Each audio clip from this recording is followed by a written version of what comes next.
Big breaking, Ghatkopar से BJP के राम कदम पीछे। ओ, राम कदम पीछे घाटकोपर से, ये बड़ा इंटरेस्टिंग होगा।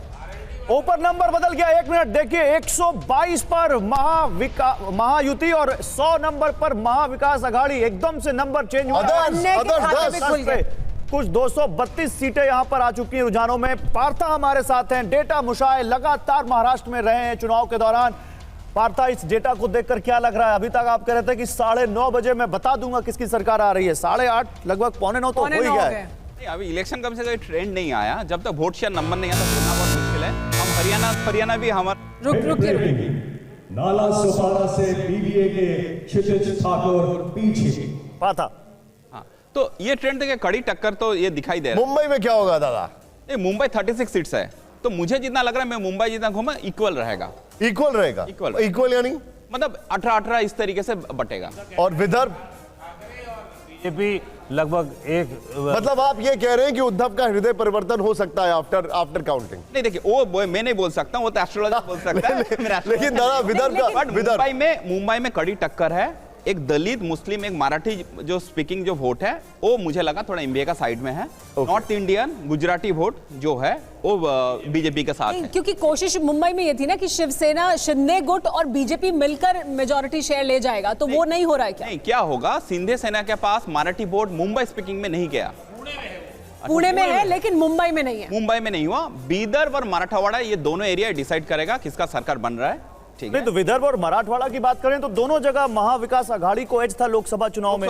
लेकिन वेस्टर्न महाराष्ट्र, एक मिनट दादा, अगर हम मराठा वोट की बात करें तो वो 104 सीट्स वेस्टर्न महाराष्ट्र और मराठवाड़ा, वहां पर आपको क्या लगता है? देखिए, मराठवाड़ा का मराठा गरीब है। बिग ब्रेकिंग, बुलढाना से शिवसेना शिंदे के संजय गायकवाड़ आगे। ओ, संजय गायकवाड़ आगे, यस जी बोलिए। तो देखिए, ये क्या होता है, इकोनॉमिक कंडीशन के ऊपर वोटिंग पैटर्न बहुत मैटर करता है।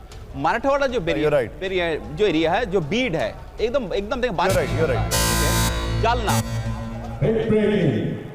बारामती से अजीत पवार आगे चल रहे। दादा आपको बोलने नहीं दे रहे। अजीत पवार आगे हो गए, अभी पीछे चल रहे थे। आप जिस एरिया की बात कर रहे हैं ये वही एरिया है ना जहां पर मराठा आंदोलन भी आरक्षण को लेकर बहुत ज्यादा रहा। मनोज जारांगे पाटिल, मराठा आरक्षण का प्रभाव मराठवाड़ा में पड़ेगा, लेकिन दादा एक मिनट, मनोज जरांगे ने जो किया लोकसभा में, उसके बाद एकदम सॉफ्ट पैडलिंग करने लग गए वो यहाँ पर। लेकिन एक मिनट, अजीत पवार आगे चल रहे हैं, इस वक्त की बड़ी खबर। और ये बहुत इंटरेस्टिंग है। क्यों?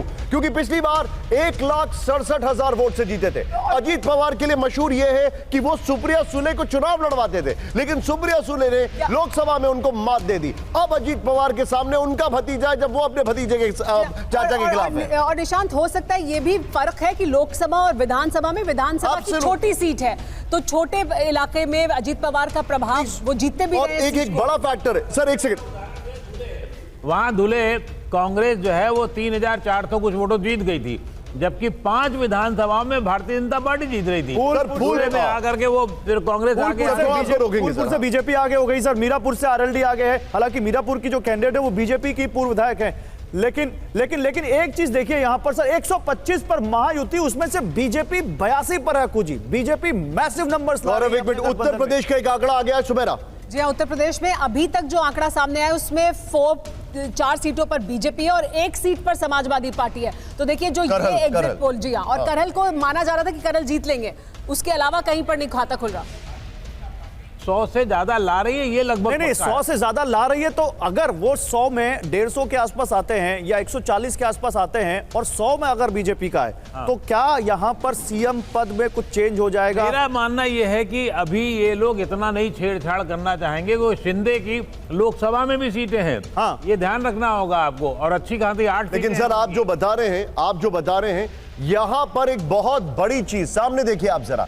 शिवसेना शिंदे गुट 25 है। मैं चाहूंगा वो जो स्क्रीन है, अब राजेश जी ऊपर की टैली को सीधे नीचे देखिए। शिवसेना उद्धव गुट 30 है, 25 और 30। इंटरेस्टिंग बात क्या है? नहीं, लेकिन सर शिवसेना शिंदे गुट ने शिवसेना उद्धव गुट के मुकाबले कम सीटों पर चुनाव लड़ा है।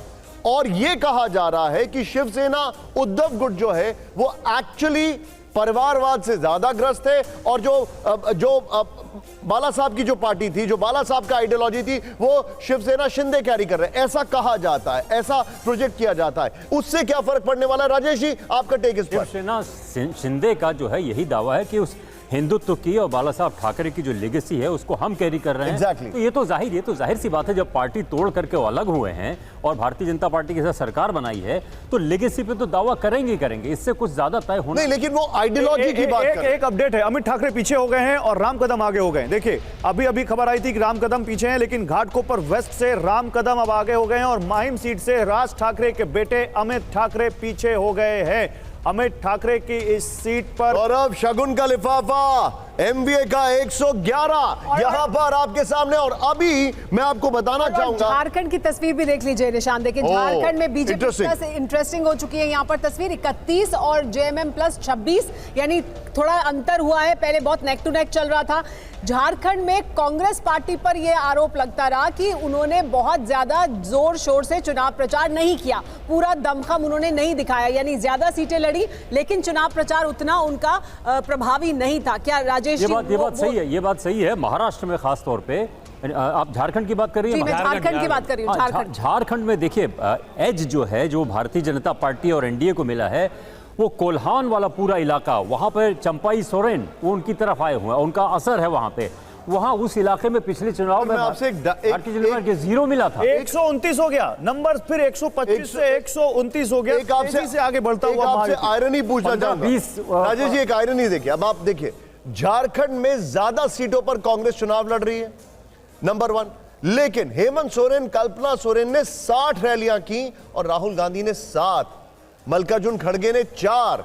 अब आप देखिए, आपने सीटें ज्यादा ले ली, कैंपेनिंग कम की, अब ये क्या मामला हुआ? तो कांग्रेस के लिए जो 5 जून को इतना उफान बढ़ा था कि राहुल गांधी की इमेज बदल गई और राहुल गांधी अब कांग्रेस को लीड करेंगे, इंडिया को लीड करेंगे, बहुत जबरदस्त चला था।